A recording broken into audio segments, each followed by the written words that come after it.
സ്വാദിൻ്റെ ഒരു പുതിയ വീഡിയോയിലേക്ക് എല്ലാവർക്കും സ്വാഗതം. നമുക്കിന്ന് വളരെ എളുപ്പത്തിൽ എന്നാൽ വളരെ ടേസ്റ്റിയായി ചിക്കൻ കറി എങ്ങനെ ഉണ്ടാക്കാമെന്ന് നോക്കിയിട്ട് വരാം. ഈ ചിക്കൻ കറി ഉണ്ടാക്കുവാനായിട്ട് ഞാൻ 1/2 കിലോ ചിക്കൻ നല്ലതുപോലെ കഴുകി എടുത്തിട്ടുണ്ട്. ഇനി നമുക്കിത് മാരിനേറ്റ് ചെയ്ത് വയ്ക്കണം. അതിനായിട്ട് ഞാനിതിലേക്ക് 1 ടീസ്പൂൺ ഉപ്പ്, 1/2 ടീസ്പൂൺ മഞ്ഞൾപ്പൊടി, 1/2 ടീസ്പൂൺ മുളക് പൊടി, 1/2 ടീസ്പൂൺ പെപ്പർ പൗഡർ കുരുമുളക് പൊടി, 1/4 ടീസ്പൂൺ ഗരം മസാലപ്പൊടി, ഇതെല്ലാം ചേർത്ത് നല്ലതുപോലെ കൈകൊണ്ട് ഇതിന് നല്ലോണം തിരുമ്മി ഒരു അരമണിക്കൂർ റെസ്റ്റ് ചെയ്യാനായിട്ട് വയ്ക്കണം. വയ്ക്കണം. ഇനി ചിക്കൻ കറി ഉണ്ടാക്കാനായിട്ട് ആവശ്യമായ ഇൻഗ്രീഡിയൻസ് എന്തൊക്കെയാണെന്ന് നോക്കാം. അതിന് ഞാനിവിടെ 4 സവാള നന്നാക്കി എടുത്തിട്ടുണ്ട്. ഇതിന് കനം കുറഞ്ഞ് അരിഞ്ഞെടുക്കണം. ഇനി ഒരു 1.5 തക്കാളി, ഇതും ചെറിയ കഷ്ണങ്ങളായിട്ട് അരിഞ്ഞെടുക്കണം. പിന്നെ ഒരു 5 പച്ചമുളക്, ഒരു 5 ചുള വെളുത്തുള്ളി, ഒരു ചെറിയ കഷ്ണം ഇഞ്ചി. ഈ 3 വെളുത്തുള്ളിയും പച്ചമുളകും ഇഞ്ചിയും കൂടെ മിക്സിയുടെ ബൗളിലിട്ടിട്ട് നല്ലോണം ഒന്ന് ക്രഷ് ചെയ്തെടുക്കണം.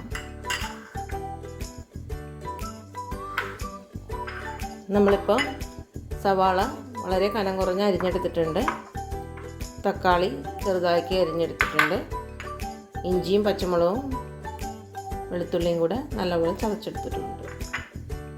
ഇനി നമുക്ക് കറി ഉണ്ടാക്കാനായിട്ട് തുടങ്ങാം. അപ്പോൾ കറി ഉണ്ടാക്കാനായിട്ട് ഞാനൊരു കടായി അടുപ്പത്ത് വെച്ചിട്ട് വെളിച്ചെണ്ണയാണ് ഞാൻ ഉപയോഗിക്കുന്നത്. ഒരു 3 ടേബിൾ സ്പൂൺ വെളിച്ചെണ്ണ ഒഴിച്ചു കൊടുക്കണം. എണ്ണ ചൂടായി കഴിയുമ്പോൾ അതിലേക്ക് 2 കഷ്ണം കറുകപ്പട്ട, ഒരു 3 ഏലക്കായ, ഒരു 4 കരയാമ്പൂ, ഒരു തക്കോല, അതൊന്ന് ചൂടായി വരുമ്പോഴേക്കും നമ്മൾ അരിഞ്ഞു വെച്ചിരിക്കുന്ന സവാള ഇട്ട് കൊടുക്കണം.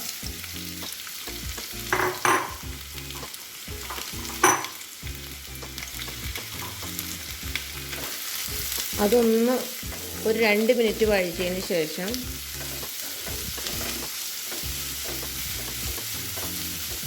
നമ്മൾ ചതച്ചെടുത്തിരിക്കുന്ന ഇഞ്ചിയും പച്ചമുളകും വെളുത്തുള്ളിയും കൂടെ ചതച്ചത് അതുകൂടെ ഇട്ട് കൊടുക്കുക. ഇനി നല്ലതുപോലെ സവാളയും ഇഞ്ചിയും പച്ചമുളകും വെളുത്തുള്ളിയും എല്ലാം നല്ലതുപോലെ വഴറ്റി അതിൻ്റെ പച്ചമണമെല്ലാം മാറി സവാളയെല്ലാം നല്ലപോലെ വഴണ്ട് അതിൻ്റെ നിറമെല്ലാം മാറി വരുന്നത് വരെ നമ്മളിങ്ങനെ വഴറ്റിക്കൊണ്ടിരിക്കണം. എന്നിട്ട് പെട്ടെന്ന് വഴണ്ട് കിട്ടാൻ വേണ്ടിയിട്ട് നമുക്കൊരു കുറച്ച് ഉപ്പ് ചേർത്ത് കൊടുക്കാം.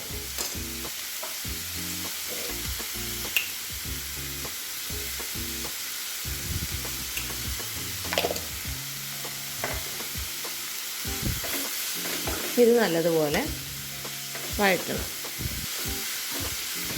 ഇതിപ്പോൾ മീഡിയം ഫ്ലെയിമിലാണ് ഞാനത് വഴറ്റിക്കൊണ്ടിരിക്കുന്നത്.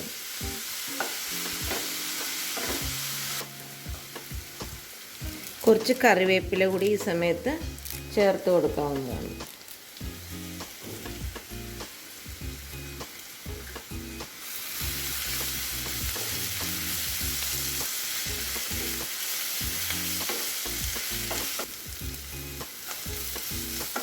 ഇപ്പോൾ ഏതാണ്ട് 5 മിനിറ്റ് ആയിട്ടുണ്ട് ഞാൻ വഴറ്റാൻ തുടങ്ങിയിട്ട്. സവാളയുടെയൊക്കെ നിറം മാറി വരുന്നുണ്ട്. വേണമെന്നുണ്ടെങ്കിൽ ഈ സമയത്ത് കുറച്ച് വെളിച്ചെണ്ണ കൂടെ ഇനി ചേർത്ത് കൊടുക്കണമെങ്കിൽ ഒഴിക്കാം.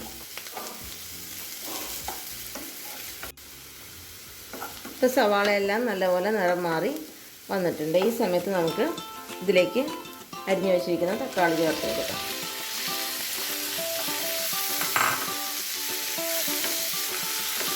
ഈ തക്കാളിയും കൂടെ ചേർത്ത് നല്ലതുപോലെ വഴറ്റി തക്കാളിയെല്ലാം ഇതിൽ കിടന്ന് വെന്ത് സോഫ്റ്റായിട്ട് വരണം.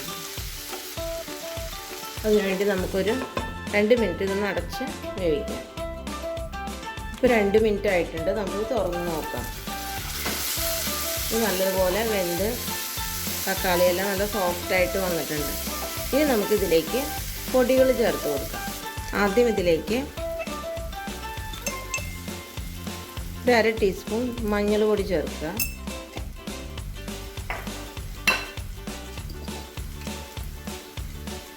1 ടീസ്പൂൺ മുളക് പൊടി ചേർക്കുക. മുളക് പൊടിയൊക്കെ ഓരോരുത്തരുടെ എരിവിനനുസരിച്ച് ചേർത്താൽ മതി. 1 ടീസ്പൂൺ കുരുമുളക് പൊടി ചേർക്കാം. 2 ടീസ്പൂൺ മല്ലിപ്പൊടി ചേർക്കാം.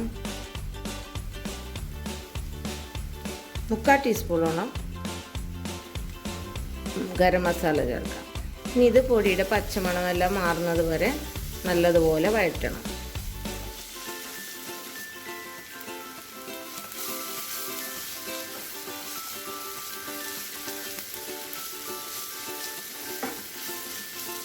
ഇപ്പോൾ മസാലയെല്ലാം മൂത്ത് നല്ല പച്ചമണമെല്ലാം മാറി വന്നിട്ടുണ്ട്. ഇനി നമുക്ക് ചിക്കൻ കഷ്ണങ്ങൾ ഇട്ട് കൊടുക്കാം.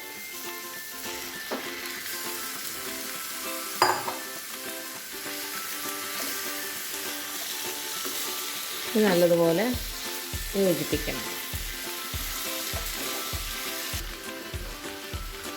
ഇതിലേക്ക് വളരെ കുറച്ച് വെള്ളം, 1/4 ഗ്ലാസ് വെള്ളം കൂടെ ചേർത്ത് കൊടുത്തിട്ട് അടച്ച് വെച്ച് വേവിക്കുക. മീഡിയം ഫ്ലെയിമിലിട്ട് വേവിക്കുക. ഇപ്പോൾ ഏകദേശം ഒരു 10 മിനിറ്റ് ആയിട്ടുണ്ട്. നമുക്ക് തുറന്ന് നോക്കാം എങ്ങനെയുണ്ട് എന്നുള്ളത്.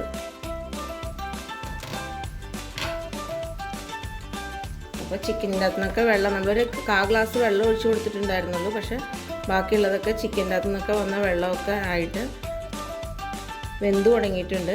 ചിക്കൻ ഇപ്പോൾ വേണമെങ്കിൽ ചിക്കൻ ഒന്ന് വെന്തിട്ടുണ്ടോ എന്ന് നമുക്ക് നോക്കാം, ടേസ്റ്റ് ചെയ്ത് നോക്കാം. ഉപ്പുണ്ടോ എന്ന് നോക്കാം. ഉപ്പ് പോരാന്നുണ്ടെങ്കിൽ ഉപ്പിടാം. എരിവ് അഥവാ പോരെങ്കിൽ കുറച്ച് എണ്ണയിൽ ഇത്തിരി മുളക് മൂപ്പിച്ചിട്ട് ഇതിനകത്തോട്ട് ചേർത്താൽ മതി. മുളക് പൊടി ഇത്തിരി എണ്ണ ഒഴിച്ചിട്ട് വേറൊരു പാത്രത്തിലിട്ടിട്ട് മൂപ്പിച്ചൊഴിച്ചാൽ മതി. ചെറിയ പാനിലോ ചീനിച്ചട്ടിയിലോ ഇട്ടിട്ട് മൂപ്പിച്ചിട്ട് ഇട്ടാൽ മതി. ഇപ്പോൾ എന്നെ സംബന്ധിച്ചിടത്തോളം ഈ എരിവും മതി. എരിവ് ഇതിലും കൂടുതൽ വേണ്ടവർക്ക് അങ്ങനെ ചെയ്യാം. ഇതൊന്നും കൂടെ വേവണം. നമുക്കൊന്നും കൂടെ ഒരു 10 മിനിറ്റും കൂടെ അടച്ചു വയ്ക്കാം.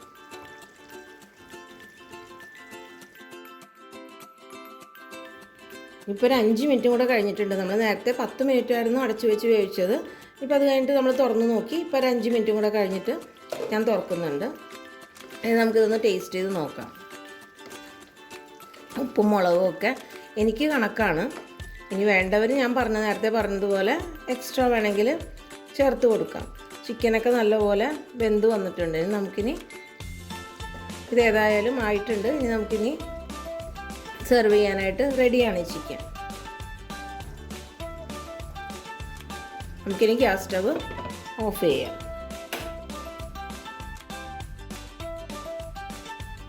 ഈ ചിക്കൻ കറി ചോറിനും ചപ്പാത്തിക്കും അപ്പത്തിനുമൊക്കെ നല്ല ടേസ്റ്റിയായ ഒരു കറിയാണ്. ഇതിനി ചാറ് വേണമെന്നുള്ളവർക്ക് തേങ്ങാപ്പാൽ പിഴിഞ്ഞാൽ മതിയാവും. അപ്പോൾ നമുക്ക് ഇതിന് സെർവ് ചെയ്യാം.